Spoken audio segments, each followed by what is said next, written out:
A good night of Shabbos, young Israel. I hope you are well and stay so. Nichum Avelim extended to Rabbi Fein by the loss of his mother, Mrs. Joyce Fein.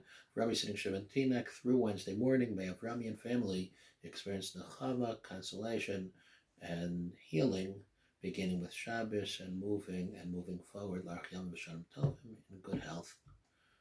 In describing why he was concerned for the safety of Sari Menos, Avram tells Avimelech, the king of Gerar, Ki omarti rak in yiras Elokim b'makom hazeh, because I reasoned that only fear of God is lacking. Meaning, explains the Malbim as follows. Avimelech didn't understand. We're not like Mitzrayim of last week, that we're a genteel, civilized society. Gerar was more sophisticated and cultured than was Mitzrayim. So why are you so concerned? After all, we're a refined society. To which Avram responds, doesn't mean anything to me. Ki omarti rak, only Yiras Elokim is lacking. Everything else you have, the refinement and the culture, the sophistication, the etiquette, the manners, the decency, everything you have. But those morals and that etiquette is not rooted in a higher value. There's no Yiras Elokim. It's not rooted in godliness. At any time, a system of conduct of behavior is not rooted in godliness. So there's no telling where those values, where those mores could go when at a time when the going gets tough, at a time of truth. And that's what we saw with the Holocaust. Germany was the most genteel, the most refined, the most advanced technologically, best mannered, finest people. Look where the Holocaust began.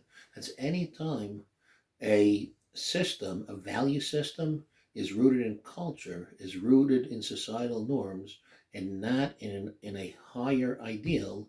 There's no telling to where the extent to which those values can deteriorate and ultimately be completely ignored when doing so proves useful. And that was Ki Amarti Rak, only in Yiras Elokim, because everything else you had, and without Yiras Elokim, all of your values are not worth anything. I can't depend on them. The Rav Bartanur points out at the beginning of Pirkei Avos that the reason why the Mishnah describes Masher Kibbutz Har Misinam, there's a Canaan pass on the tradition to the Nevi'im. The chain of tradition is introduced in Pirkei Avos, not at the beginning of Maseches Brachas, for example, where I would imagine the beginning of Shas. Tell me where it came from.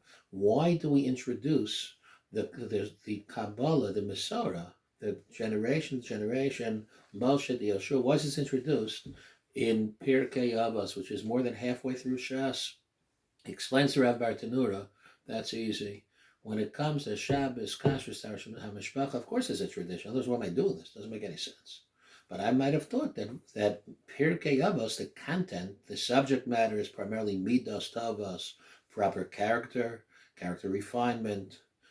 So that's something that is subjective. There's a way to behave, but it doesn't have to always be that way. That can change. Kamash Balan comes the chain of tradition that Pirkei Avos, Moshe Kibbutz Har Misinai, the same way that we have a tradition that Moshe Rabbeinu was taught the details of all the mitzvahs pertaining to Shabbos and to Kashrus and everything else, so too we have a very, very specific tradition and Masorah as to what constitutes Midos Tovos, proper character, proper conduct, proper behavior, and values that are rooted in that Moshe Kibbutz Har Misinai. We have a Masorah, and not subject to societal whims, not subject to a particular culture at a given time in history, and thus eternal and timeless. Have a very, very good Shabbos.